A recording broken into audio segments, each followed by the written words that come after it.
শুনেন বিয়া সাহেব, মায়া আমরা মাশাআল্লাহ পছন্দ হয়েছে।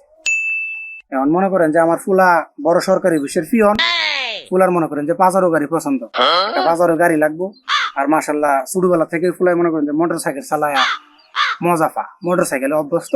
তো ফুলার লাগে রয়্যাল এনফিল্ড নাকি বাজান? Royal Enfield. হ্যাঁ, এই রয়্যাল এনফিল্ড একটা গাড়ি লাগবে। আর ছোট্ট একটা আবদার, আমার এই ফুলার ভবিষ্যতের কথা চিন্তা কইরা আর আপনার মায়ার ভবিষ্যতের কথা চিন্তা কইরা 1 কোটি টাকা যৌতুক দিব না।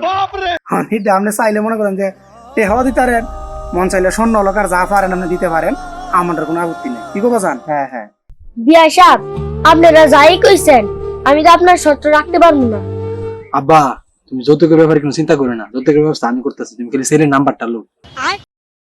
তো বিয়া সাহেব, আপনারা যা কইছেন তার সব শর্তে আমি রাজি, কিন্তু ছেলের নাম্বারটা দিন। হ্যাঁ বাজান, তো তোমার নাম্বারটা দেবো বাজান।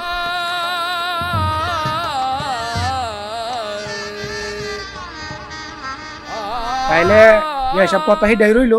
হ্যালো, আমি তোমার প্রথম দেখাতে তোমার প্রেমে আমি ফিদা হয়ে গেছি। হ্যালো। বাইগান। আরে আমারও তো একই অবস্থা। হ্যালো সোনা, তুমি কেমন আছো? হ্যাঁ জানো, আমি ভালো আছি। এই তুমি কি করো? খাওয়া দাওয়া করছো? হ্যাঁ খাইছি। তুমি খাইছো? হ্যালো সোনা, তোমার আমার বিয়েটা মনে হয় আর হইল না। হ্যাঁ, তোমার আর আমার বিয়ে হইতো না কেরে? তোমার বাবা যে টাকা যৌতুক চাই, আমার বাবার তো এই টাকা সামর্থ্য নাই, তুমি আমারে ভুলে যাও। দাঁড়াও, ওইটার আমি ব্যবস্থা সাহায্যই করতেছি। यस, काम हो गया। আব্বা, এই মেয়ে সারা আমি বিয়া করতাম না। যদি তুমি হেরা বাইতে যৌতুক লও, তাহলে আমার নিজে জীবন নিজে দেলায়া। বাইগান।